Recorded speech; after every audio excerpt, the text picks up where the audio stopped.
Yo también entonces, cada enfermedad de Chagas.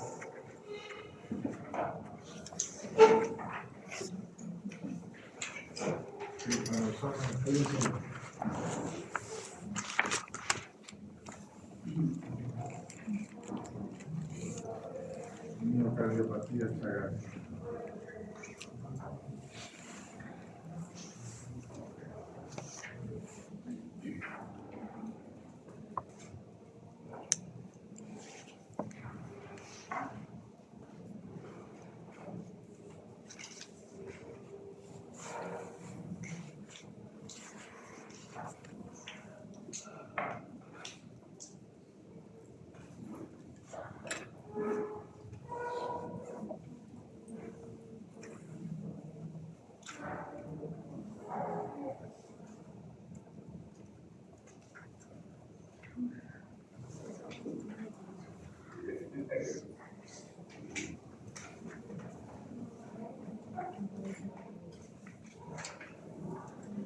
Muy bien, no voy a dibujar nada porque es una miocardiopatía.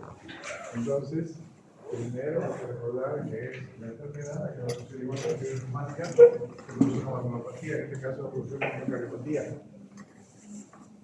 Y es producido por un parásito que es el Plasmodium crucis y produce una cardiopatía gástrica que se va a manifestar clínicamente como trastorno del sistema de conducción o cardiomegalia.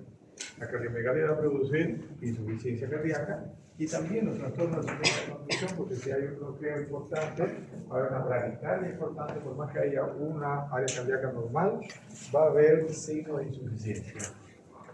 Eso para entrar en calor.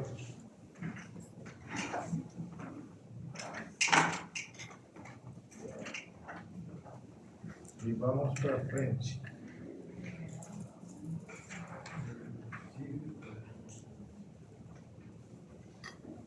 Miocardiopatía chagásica es el tema aquí directo, porque lo que corresponde a la cardiología es la patología. Pero hablamos de la enfermedad de Chagas que constituye un importante problema de salud pública en América. En las Américas, principalmente en América del Sur. ¿Y por qué es un problema de salud pública? ¿Qué significa?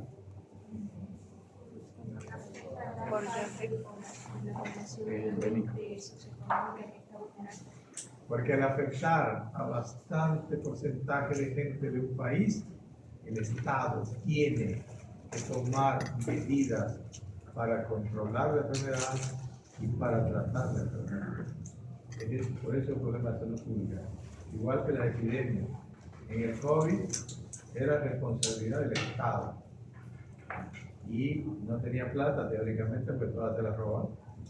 Entonces, Yanine Áñez lanzó primero un decreto y después una ley donde el Estado iba a pagar todas las cuentas de los seguros de salud para que ellos gasten de sus recursos en la epidemia. Así fue el seguro universitario, gastó 35 millones disque en 2 años. 35 millones de bolivianos. Todos los seguros también hicieron gasto. Entonces, no sé si han escuchado la información que hay un crédito de FICA de 100 millones de dólares que de ahí tenía que devolverse a los seguros.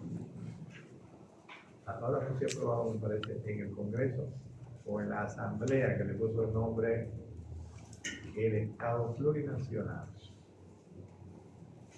Afectando aproximadamente a 16 millones de personas y el riesgo de adquirir enfermedades de 90 millones. Esas cifras no son actualizadas, así que, pero es más o menos, poco menos ya de eso, ¿no? Esta enfermedad ha reducido la expectativa de vida de personas en fase productiva. Eso es importante tenerlo en cuenta, de que como ya dijimos en el tema anterior, las cardiopatías isquémicas es después de la edad media de la vida, especialmente los hombres, y más aún las mujeres. En cambio, el Chagas, la miocardiopatía chagásica aparece en la edad productiva, no solamente productiva para el trabajo, sino para que la persona haga vida de relación con una pareja y que tenga hijos. ¿Cómo va a tener vida de relación o va a tener hijos si está muy enfermo, no tiene posibilidad de ser el proveedor como es el hombre de la familia hasta ahora, ¿no?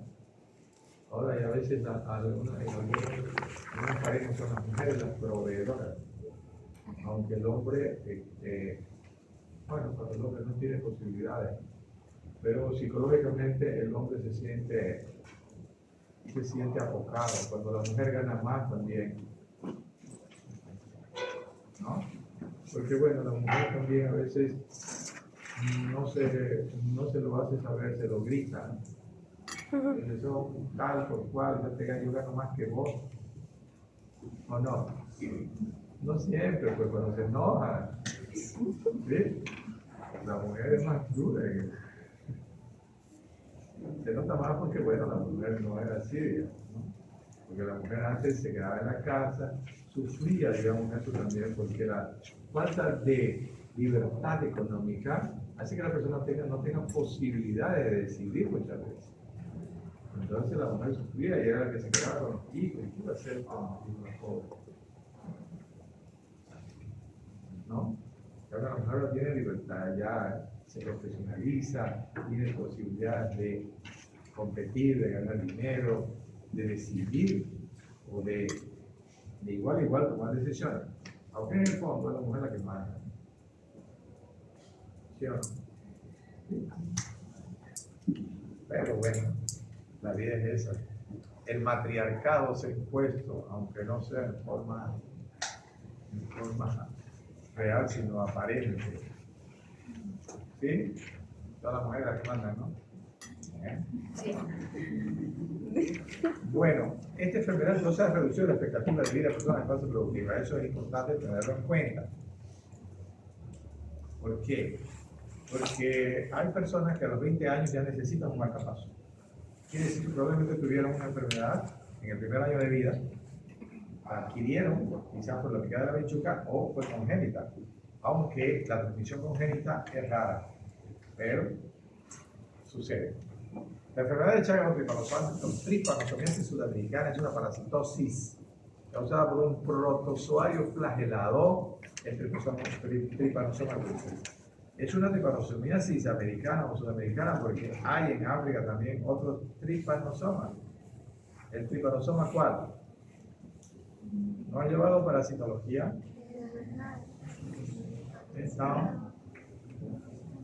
¿No ha llevado medicina tropical? Gambiense y rodesiense, de Gambia y de Rhodesia, ¿no? Que producen la enfermedad del sueño, producido por qué? Por la mosca tsetse. Nosotros teníamos allá una materia de medicina tropical, fíjense, en Sucre tenemos materia de medicina tropical, y aquí en Santa Cruz, que es una ciudad tropical, no la tenemos. Medicina tropical, llamamos paludismo, todas las enfermedades tropicales. Y estudiamos, claro, los tipos de mosquitos, cómo pica el mosquito, cómo se para, cómo hace su cola, cómo hace sus alas, los diferentes nombres, variedades de mosquitos, de garrapatas y todo eso. Y era una materia que era difícil pasar. 53, 55, era. Yo creo que pasé con 70. Con 55, una de las notas mejores eran esas. Igual que histología. Es endémica en América Latina, desde el norte de México hasta el sur de Argentina y Chile. ¿Qué quiere decir que es endémica? Epidemiología. Que es propia del lugar. Permanece en ese lugar. No. Van a aprender otros idiomas. Y hay brotes cada cierta temporada. No. Que todos los años se presenta una cantidad determinada de casos. Todos los años va a haber. Es endémica. ¿Ya? Endémica que siempre va a haber. Epidémica cuando ya pasan el número de lo que normalmente se presenta. De México hasta el sur de Argentina y Chile, donde sí es más importante en frecuencia. Brasil, Bolivia, Argentina, no, Chile no. Paraguay. Venezuela.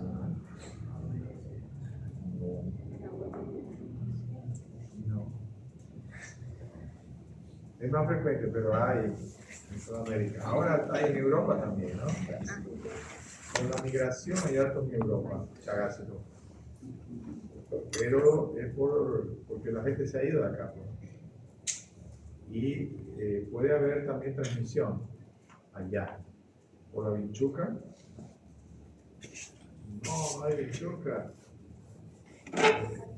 Transfusión de sangre, que también es poco probable, porque allá la controlan bien. Pues. Por trasplante de órganos, por ejemplo. Congénita también. Muy bien. Fue descubierta por Carlos Chagas en 1909 en el nordeste de Brasil. Clásicamente considerada enfermedad típica del área rural. O sea, antes era del campo nomás, no era de la ciudad. En las últimas décadas, la migración rural-urbana en muchas áreas epidémicas o endémicas por el modelo político-económico ocasionado que el gran número de chagásicos lleguen a las grandes ciudades. El modelo político-económico. Eso es lo que influye en la vida de las personas. La economía. La economía te cambia la vida de la persona. Cuando mejora su economía y cuando disminuye el poder económico. Porque si vivís en una casa bonita, tienes que buscar, alquilar, e irse más lejos. Le cambia. Cuando tiene mejores condiciones de vida, se compra un departamento, que a mí no me gustan las casas, ¿no? Pero es un estatus vivir en un departamento o en un condominio privado. Entonces, cambia la vida, poder económico. Político también, porque fíjense ahora, si nuevamente los masistas influyen tanto, ustedes saben qué es el socialismo y el capitalismo, ¿no? ¿Sí o no? En general. Sí. En el capitalismo, la gente es libre de hacer y emprender lo que quiera. En el socialismo no. Son unos cuantos vividores que están arriba y dicen todos somos iguales, mentira, porque ellos están comiendo lo mejor, ¿no? Caviar, cerveza, whisky de etiqueta azul. Los de abajo tienen que comer pollo una vez por mes y así sucesivamente, pero todos somos iguales. No dejan a nadie sobresalir. ¿No han visto en el TikTok cómo está aquí? Realmente da mucha pena. Entonces, yo a veces, algunos amigos cuando hemos hablado así, he hecho lo que quita. Entonces, yo prefiero ser un mendigo, pero libre de morirme cuando quiera o hacer lo que yo quiera. Y no un chancho encerrado y que me den de comer, pero encerrado. No tengo libertad. Debo ser libre, libertad, que es lo más importante después de la vida y de la salud. Considerada entonces enfermedad típica del área rural, últimamente hay bastante en las ciudades con la migración campo-ciudad. El hombre se contagia a partir de los insectos triatomídeos, de la cual hay varias clases dependiendo de la región geográfica. Hay unas 3 clases de vinchucas. Todas transmiten. Todas. Lo importante es que piquen al animal o a la persona que tenga el parásito. Y ellas lo mantienen en su abdomen, en su sistema digestivo, y después lo expulsan. Vamos a ver cómo. Durante el acto de la picadura, el triatoma vinchuca defeca. O sea, chupa sangre y defeca. Y elimina con las heces los tripanosomas infectantes. Estos atraviesan la piel a través de la herida. O sea, chupa, se da la vuelta y tapa el hueco con su heces fecal. Y eso está llenito de, bueno, en ese caso, digamos, ¿no?, de tripanosomas que tienen movimiento. Entonces entran activamente por esa solución de continuidad que ha dejado la picadura de la vinchuca o por el rascado que hace la persona en forma inconsciente, porque generalmente cuando está durmiendo.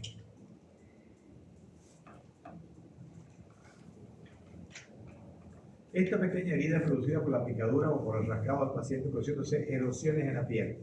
Los insectos se contaminan al picar a personas o animales domésticos, como las gallinas, y salvajes, como el tatú. El Trypanosoma cruzi mide de 7 a 20 micras de diámetro, pero varía de acuerdo a sus diferentes formas biológicas. Entonces se va modificando en sus diferentes etapas, dentro de la vinchuca, dentro de la sangre humana y después dentro de la célula. Dentro de la célula debemos decir que es intracelular, ¿no? Para eso pierde su flagelo y pierde su cola, ¿no? Y se hace más pequeño, por lo que puede entrar a la célula y ahí se va a reproducir y va a formar unos microquistes. Y ya vamos a ver qué producen estos microquistes.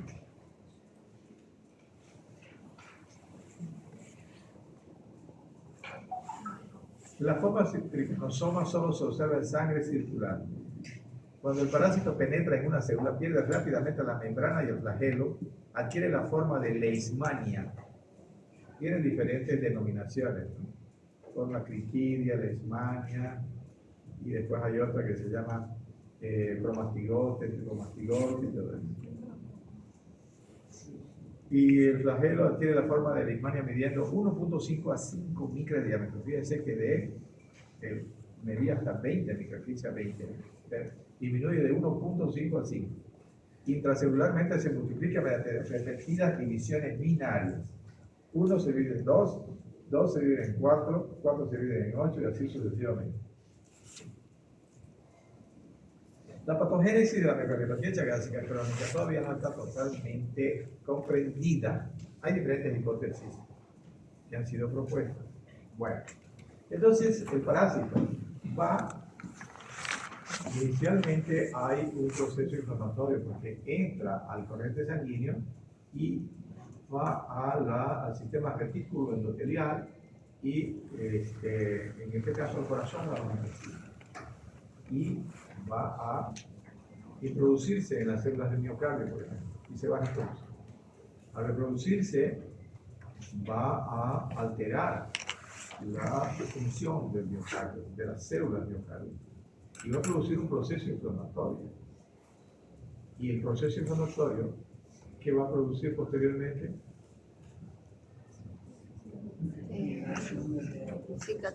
Cicatrización, así en general. O sea, hay un proceso de reparación del tejido. ¿Y eso cómo va a dejar ese tejido? Lo va a dejar duro. Ya no va a tener la capacidad de contraerse. Entonces, van a haber zonas del corazón que no se van a poder ya estimular. Pero tiene que tener tiene que ser homogéneo el movimiento.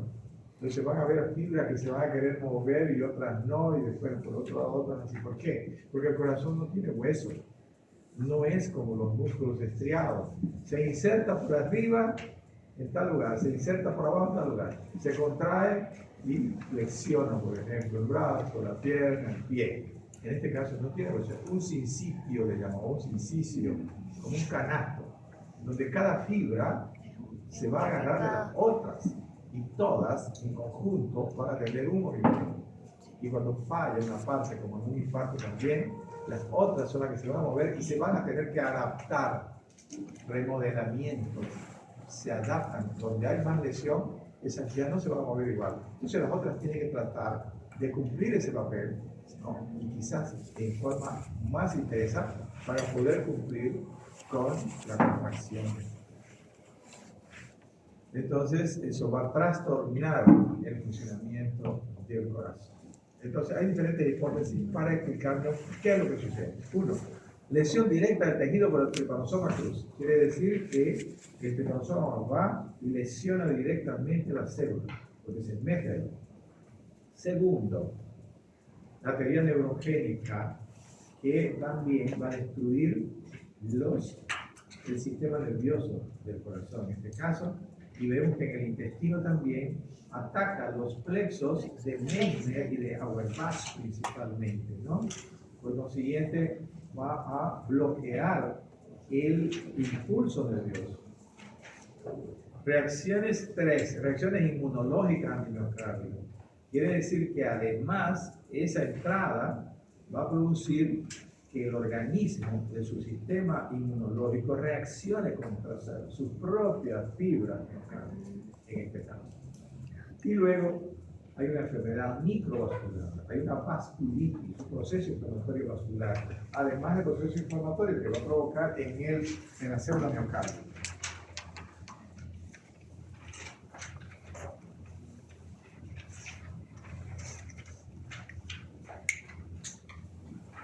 Aumentaremos una hipótesis alternativa. Esta hipótesis es que todo se hace uno solo. Todas tienen su importancia o aparentemente participan. Ejemplo, creemos que el desarrollo de la miocarditis está relacionado a necrosis focal progresiva. O sea, hay una lesión de la célula, lesión vascular que provoca una necrosis. La necrosis, después del proceso inflamatorio puede haber necrosis y eso necesita reparación. Y acumulativa, asociada a fibrosis intersticial reparativa. Y reactiva e hipertrofia miocitaria secundaria.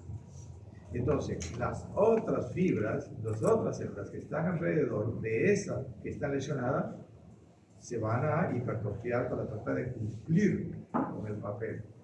Estos procesos serían iniciados y perpetuados por factores autoinmunes y alteraciones de la microcirculación del miocardio, o sea, la vascular.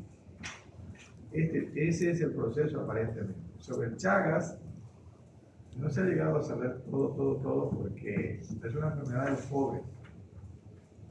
Y los pobres no compran remedios casi. Tienen que ser las entidades de salud pública. Había un medicamento que se llamaba Ragonil Radanil, o Rochagan, de la línea Roche, y que fue eliminado. No lo fabricó más de empresa, no vendía. Así que hay otra en Argentina que también dice que está produciendo, era de 100 miligramos.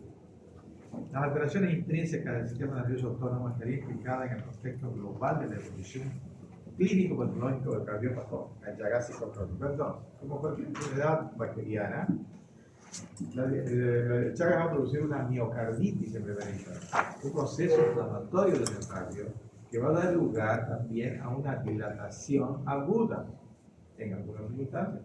Puede que no, dependiendo del grado de lesión. Porque no es como en otras patologías donde la lesión es más homogénea y amplia. Aquí son sectores. Dependiendo si hay mucha lesión, por supuesto va a provocar un agrandamiento agudo del corazón. La enfermedad va a evolucionar entonces en forma aguda o en forma crónica. La forma crónica se va a dividir en forma indeterminada y forma sintomática. La indeterminada es cuando no da síntomas, ni signos.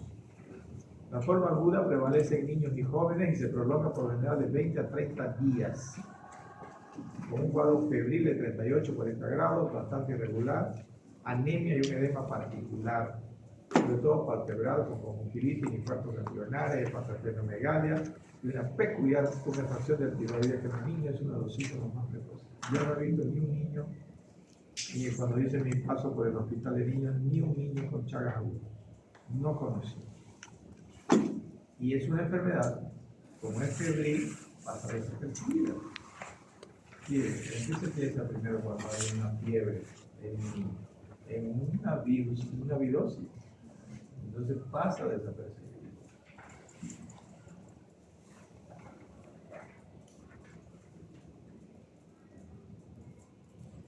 Ya en la fase aguda el corazón puede estar intensamente afectado, apareciendo disnea, o sea, miocarditis, que produce una dilatación y una insuficiencia cardíaca aguda.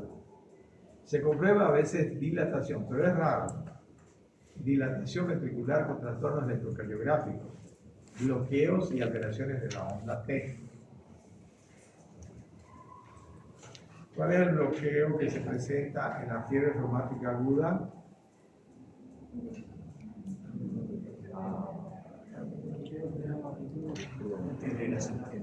Bloqueo AV de primer grado. ¿Qué significa eso? A ver, explíquelo.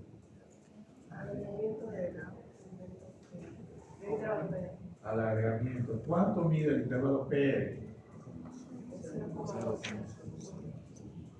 Exacto, más de 20 tiene que ser. ¿Cuánto es 20? Un cuadradito grande o 5 cuadrados pequeños. En algunos enfermos aparecen también manifestaciones meningoencefalíticas, como una meningitis, que junto con las cardíacas son las responsables de algunos padecimientos. Yo nunca vi afectación del sistema nervioso central por el Chagas, nunca. Quizás en los lugares donde había bastante paciente, ¿no? Puede ser una mierda. Forma crónica en ocasión de la enfermedad tiene un curso prolongado, especialmente en los adultos. La afectación cardíaca suele ser el rasgo predominante. Entonces, va a haber una afectación cardíaca o una afectación del sistema digestivo. Van a haber los dos a veces.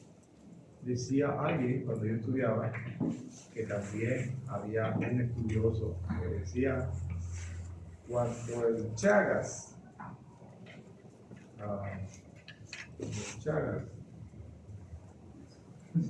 muerde el corazón, lame el intestino, y cuando muerde el intestino, lame el corazón.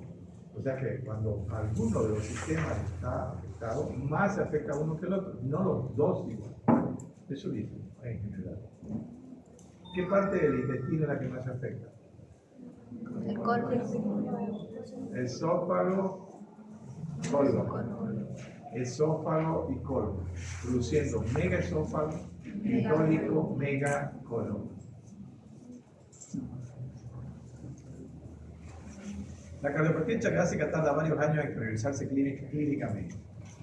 Por ejemplo, un niño que adquiere la enfermedad el primer año, a los 20 años puede ya tener lesiones importantes. Como yo vi al paciente un tiempo que fui a la Caja Nacional a reemplazar, vi a un muchacho de 20 años y ya tenía capaz. 20 años. Jugar fútbol, ya no puedo. Y trabajar ahí, dependiendo del tamaño de su corazón. Ese es un factor importantísimo, porque hay trastornos del sistema de conducción de forma, digamos, casi exclusiva, y el tamaño del corazón normal todavía. En esos casos, hablando del tratamiento, el marcapaso es excelente. El problema es cuando el corazón ya está agrandado, más de 2 cruces, ahí ya no va a ser tan bueno el marcapaso. El marcapaso común. El marcapaso con de 3 electrodos para estimular cuando hay bloqueo de ramas, estimular el que se atrasa más para que los dos se contraigan al mismo tiempo. En general mejora, no en todos los casos, mejora un poco. Y se hace cuando ya la capacidad, la fracción de dirección está disminuida para ayudarle un poco. La cardiopatía chagásica tarda varios años en expresarse clínicamente, además de las veces parece sin que existan antecedentes aparentes de enfermedad aguda, como dijimos, pasa desapercibida. Otras veces surge de una forma aguda seguida de varios años de aparente curación, con un periodo de síntomas indeterminados. ¿Todo el mundo conoce la bichuca o no? ¿Quién no la conoce? ¿Tú no la conoces? Yo la conocí la bichuca cuando tenía unos 7 años. porque en el campo yo lo veía normal. Sacábamos el colchón, un montonera, había que agarrarla y pisarla. Creo que yo tengo chave. Pues, bueno, es la causa más común de asistolia y muerte cardíaca en las zonas endémicas de Sudamérica. Asistolia, fíjense. La cardiopatía isquémica, ¿cuál es la causa de muerte más frecuente? Fibrilación ventricular. La he hecho esa pregunta otras veces, pero ahora ya no la voy a hacer. Al revés de la arteriosclerosis, que incide más en sujetos de edad inferior a los 50 años, las lesiones y su periodización guardan estrecha relación con la duración de la infección activa y extensión de las lesiones miocárdiicas. Radiológicamente se observa marcado agrandamiento cuando hay cardiopatía dilatada. No es excepcional la muerte súbita. El diagnóstico se hace por la observación del parásito, mostrar el parásito en la sangre, por el procedimiento de la gota gruesa y de la reacción de Strauss. Chagas agudo. Gota gruesa y lesión de Strauss. Diagnóstico Chagas agudo, gota gruesa, lesión de Strauss. Diagnóstico Chagas crónico, serología. ¿Por qué serología? Porque hay anticuerpos, ya pasaron más de 15 días. Entonces, la serología es hemaglutinación indirecta para Chagas, HAI,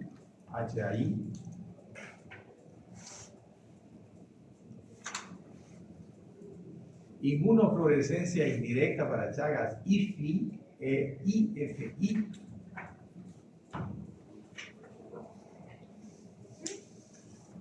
inmunofluorescencia indirecta, IFI, y ELISA para Chagas. También el ELISA se usa para Chagas. Esas tres reacciones. ¿Cómo vamos a diagnosticar un Chagas crónico entonces? Con dos de ellas. No las tres, dos. Porque si solamente hacemos una, la sensibilidad no es tan grande. Con dos tenemos una especificidad del 99.9%. O sea, cuando las dos salen negativas decimos, no tiene Chagas.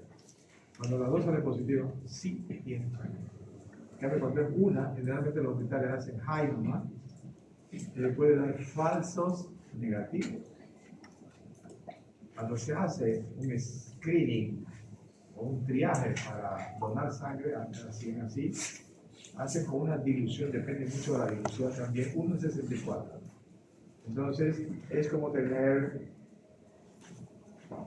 el agua, en agua turbia, con toda clase de grumos. Algunos de esos grumos se parecen a los otros y algunos de esos va a dar positivo. ¿Ya? En cambio, cuando hace diluciones de 160, 180, entonces se va retirando lo que no tiene nada que ver y ya por eso es que más específicamente, más diluido, 220. Entre más diluido, más específico. Es más seguro que sea realmente el diagnóstico. El parásito puede mostrarse en la sangre por procedimiento de gota gruesa y reacción de Strauss. Ustedes han visto seguro o han escuchado hablar del senodiagnóstico. Muy bonito, muy interesante y llama mucho la atención, ¿no? La reacción de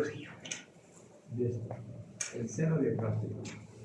Senodiagnóstico, antes se pensaba que era un medio de diagnóstico y no es, porque su sensibilidad es solamente del 50%.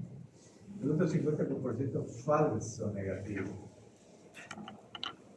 Se ponen 4 cajas con 20 ninfas se llaman a las vinchucas criadas en laboratorio que no tienen Chagas, son vírgenes de Chagas.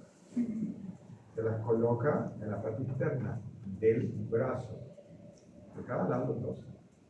Entonces se la deja ahí y ellas pican. Y si la persona tiene chaga, alguna de ellas va a sacar un tripanosomo circular. Se las lleva entonces y se hace que defequen y se observa al microscopio. Si aparece el tripanosomo, tiene chaga. Pero eso no es sensible. O sea, no se usa para diagnóstico, eso es para laboratorio, para sus experimentos de laboratorio, pero no para diagnóstico clínico. Consiste en la demostración del parásito en la agencia de los triatomas puestos a picar sobre los individuos infectados, hallándose el parásito en casi todos los casos agudos y en un 30% de los crónicos. La serología con las reacciones de aglutinación indirecta en unos procesos de ELISA tienen especificidad del 99.9%. ¿Por qué en los casos agudos se puede demostrar más que en los crónicos? Porque el parásito está circulando en mayor cantidad. Los crónicos ya están en los tejidos más que todo. ¿Y por qué aparece un poco? Porque cada cierto tiempo se rompen los microquistes y salen los parásitos a circular.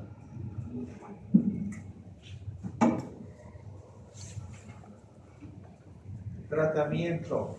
El Chagas agudo sí tiene tratamiento, el Chagas crónico no. Actualmente, ¿no? Actualmente. Es efectivo en los casos agudos, en especial en niños hasta los 15 años. No actúa en los casos crónicos, solo se tratan las complicaciones, ya sea de la insuficiencia cardíaca o de los trastornos de conducción, marcapaso o antiarrítmicos. En nuestro medio se usa el benzimidazol, 100 miligramos. Se da 5 a 7 miligramos kilo peso día. 5 a 7 miligramos. Es tóxico. Algunas personas no lo toleran. Produce alergia. ¿Por cuánto tiempo? Actualmente 8 semanas. Y eso ha sido muy variable. Antes decían 6 semanas. Y hay pacientes que me han dicho, doctor, he tomado 1 año de medicamento. 1 año. Entonces, ahí no siempre se han puesto de acuerdo. Se hace un tratamiento progresivo que para mí yo lo considero importante para observar la tolerancia al medicamento. ¿Cómo es? Ejemplo, 60 kilos de peso, yo le doy 5 miligramos kilo peso. Son 300 por día. El primer día, hasta el quinto, el primer día le doy media tableta en la mañana después del desayuno. Le doy 50 miligramos. Si no pasa nada, al día siguiente le doy medio en la mañana, medio en la tarde. Una tableta, segundo día. Al tercer día le doy 1 en la mañana, medio en la tarde. Al cuarto día le doy 1 y 1. Y al quinto día ya le doy 1 y medio y 1 y medio, cada 12 horas. Entonces, a partir de ahí, comienzo a contar 8 semanas de tratamiento ya con toda la dosis que debe recibir. En niños, en adultos no hay tratamiento específico. Antes había otro medicamento que se llamaba Nifurtimox, nombre genérico, y nombre comercial, Lampit. Ya salió del mercado porque era más tóxico que el benzimidazol. Y hace algún tiempo, cuando el comandante Chávez estaba en Venezuela, se estaba probando un antimicótico para el Chagas, el itraconazol. No sé qué ha pasado. Se ha probado, por ejemplo, hay un colega, y no voy a decir su nombre porque es bien mi amigo, que él dice que curaba con el violeta de genciana. Violeta de genciana. Es un químico, ¿no? Que se usa para hacer ciertos experimentos. Y antes, cuando no se podía, digamos, hacer el diagnóstico, ver si tenía Chaga la persona, y se sacaba de una persona que probablemente era chagásica, se lo tenía que poner la sangre 24 horas en pelota genciana y morían los parásitos. Entonces, por eso es que este colega, ¿no? Prasilocó ese tratamiento a la persona con el COVID. Si el alcohol mata, ¿no? Entonces hay que tomar alcohol. Y aparentemente era cierto, ¿no? Porque las personas comunes que paran en la calle, los que no tienen casa, toman bastante alcohol. Y casi, aparentemente, muy poco fallecieron. En cambio, los médicos fallecieron 150 aquí en el Así que el alcohol era más.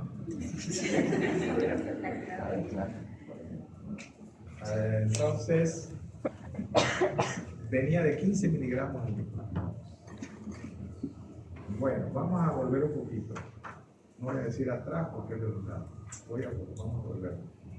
Como subir arriba y bajar abajo. Hay un signo que seguro que ustedes lo han escuchado, el signo de Romaña. Edema palpebral, no sirve para nada. No, porque solo se ve cuando pica en la cara. Si pica en otro lado no se ve. Entonces, para diagnóstico de Chagas que ha picado en la cara, sirve. ¿Por qué pica en la cara? Porque pica en lugares que como la enfermedad aquí en Santa Cruz era más de los valles cruceños y del Chaco, especialmente en los valles, hay un poquito de frío en la noche, la gente se pasa.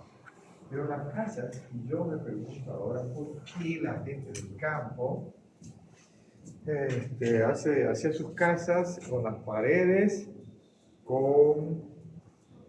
¿qué se llama? No. ¿Cómo se llama? No, ese es otro. En Brasil se llama de pau a pique, o sea, palo parado con cuchillo, digamos, amarrado. Y de ahí barro, hasta formar la pared. Entonces, no la revocaban. ¿Por qué sería? No la revocaban, quedaban con orificio, hueco, ¿no? Y por favor, ahí era un nido de chocas y las casas de Motacuta, ¿no? Entonces, la persona se tapaba en la cara, por eso picaba en la cara. Si fuera acá, en este lado, donde hace más calor, uno a veces duerme en paños menores, puede picar donde quiera, ¿no? Entonces, es por eso que el signo de Roma ya se notó más que la cara que la tuve. Y en la noche parásito y no lo sentía. Eso sobre el signo de Roma. Bueno, no hemos hablado también de la forma de adquisición de la enfermedad, adquirir la enfermedad, la forma de transmisión. En el caso del vector, que es la lechuga, el triatomídeo. Esa es la forma más clásica de transmisión de la enfermedad. Pero hay otra forma.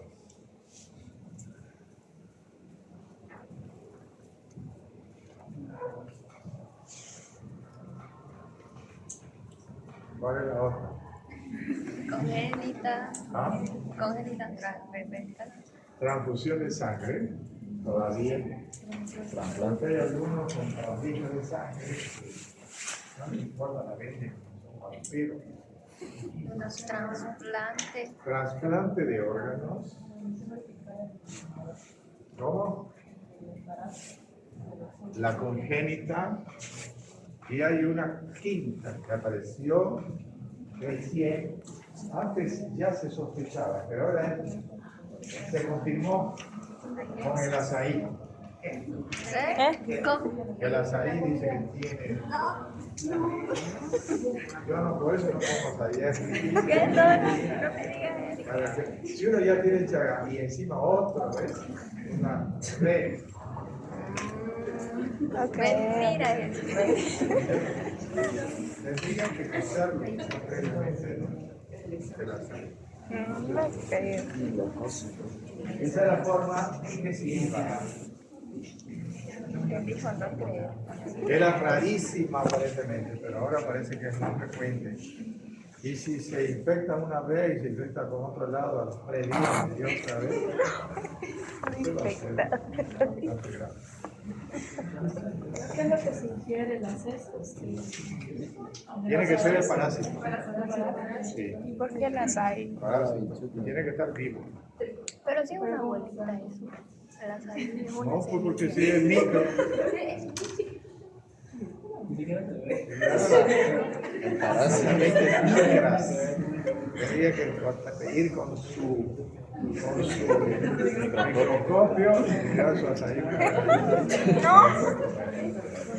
Yo no quiero hablar del azaí porque van a decir está en contra del azaí.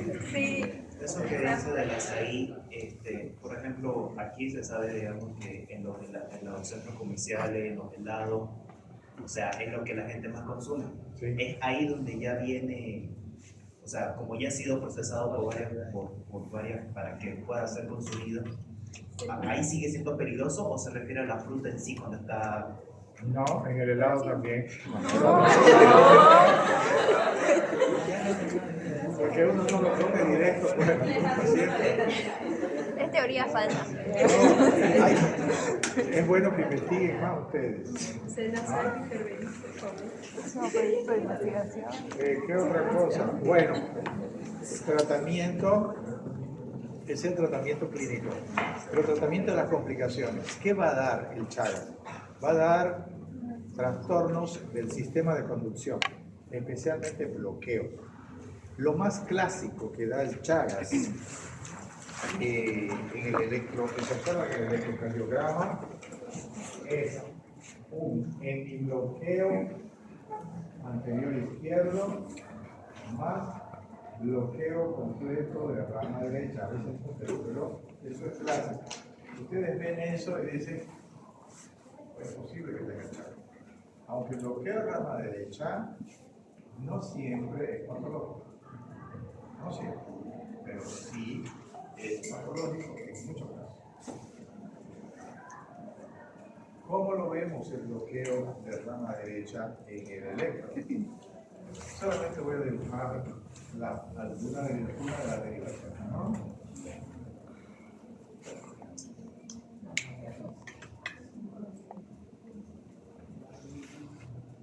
Para que lo tengamos. D2. ¿Qué le ven al D2? La parte negativa es más prolongada que la positiva. ¿Ya? Y el eje generalmente es el D2 en la grama. Entonces, la perpendicular a D2 es ABL. Entonces estaría por encima de ABL. Pero ya en ABL se dice que es en mi bloqueo anterior izquierdo. El bloqueo completo de rama derecha, el B1 y el B2, voy a hacer lo clásico, ¿no? Que no siempre se lee.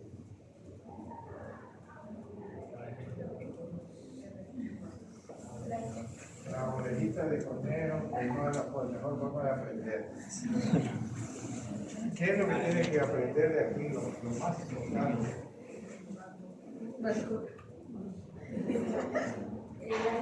Exacto. El ancho, normal que tenga orejas de burro, de conejo. ¿Ya? El ancho, definitivamente. 3 cuadritos o más.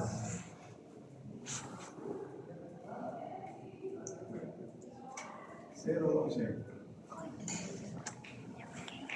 Entonces, eso es lo más clásico. Este para este y este. B1, que es el que ve el lado derecho del corazón.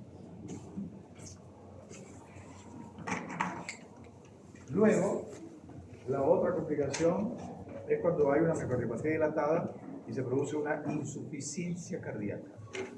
¿De qué tipo la insuficiencia cardíaca desde el punto de vista clínico? fisiopatológico.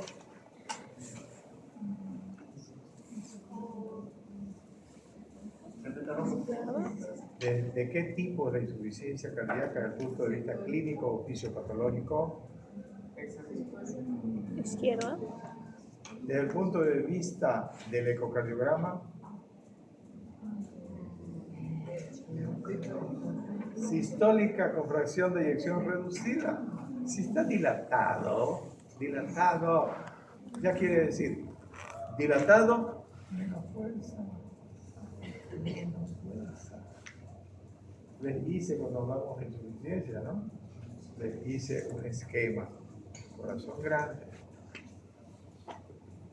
¿Qué se escucha? Insuficiencia sistólica. ¿Qué se escucha en la oscuridad? ¿Ah? Tercer ruido. ¿Por qué se produce el tercer ruido? Es que si no... Por la el llenado.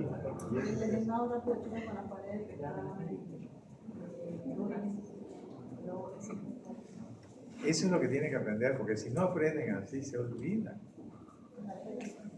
El tercer ruido se produce en el llenado rápido ventricular, en un corazón dilatado que vibra, las paredes vibran, ese es el ruido.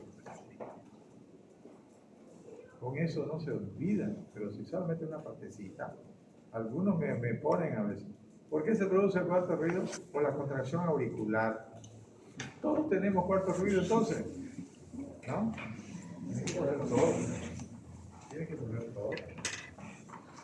¿Qué otra cosa hablamos sobre el chat? Entonces, la radiografía, si el corazón es grande, podemos mostrar cardio de manera a esta pizarra.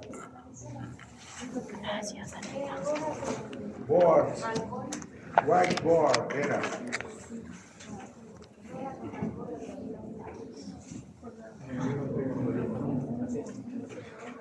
Entonces, insuficiencia cardíaca sistólica, ¿cómo la trata?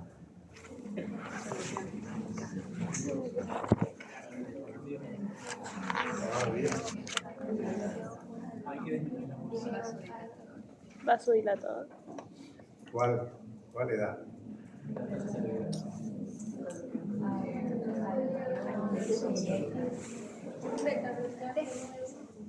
Todavía porque de repente tiene la diarrea en el chat.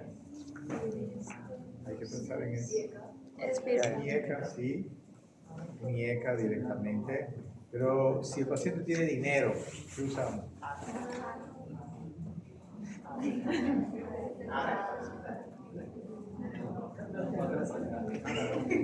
Sacubitril valsartán. Viene de 50, 100 y 200. Y usamos también ¿qué? Espironolactona. Apagliflozina o empagliflozina de 10 o de 25. Y diuréticos.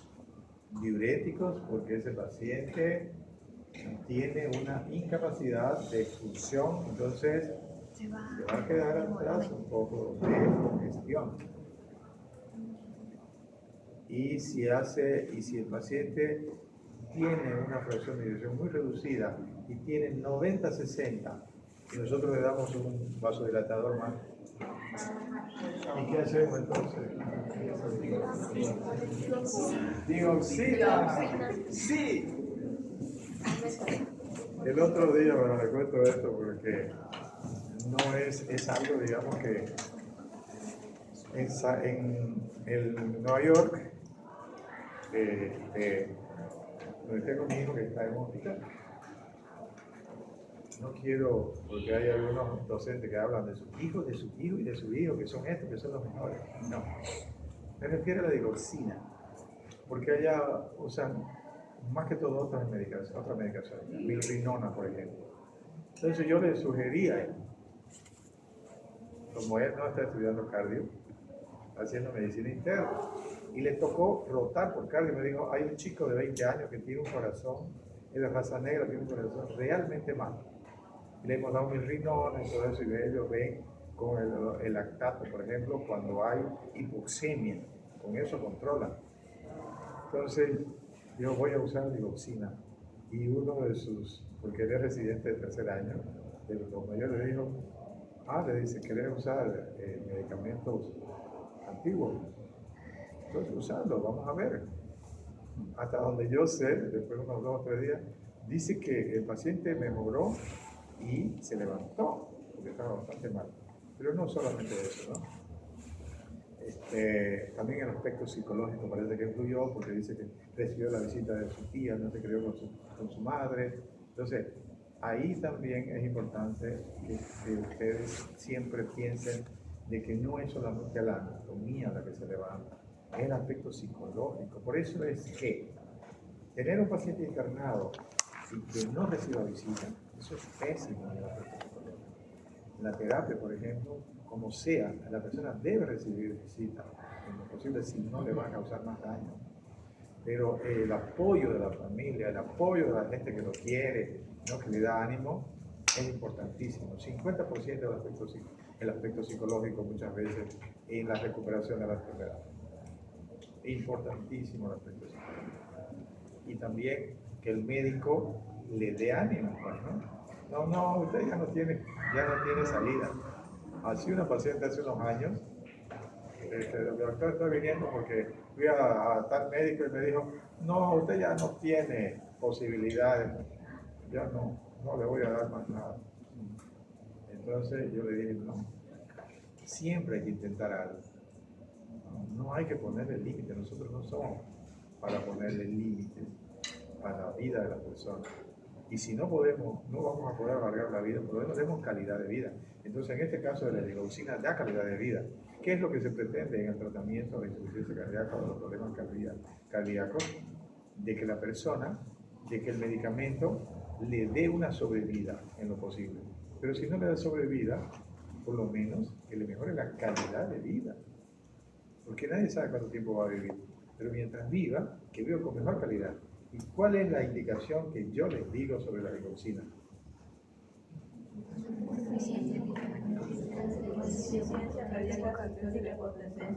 Insuficiencia cardíaca sistólica con tendencia a la hipotensión. Entonces, para mí, por ejemplo, como son pacientes ambulatorios lo que yo utilizo, me da garantía, porque yo les doy el vasodilatador, aunque tenga 90-60, por supuesto una dosis pequeña, y le doy digoxina.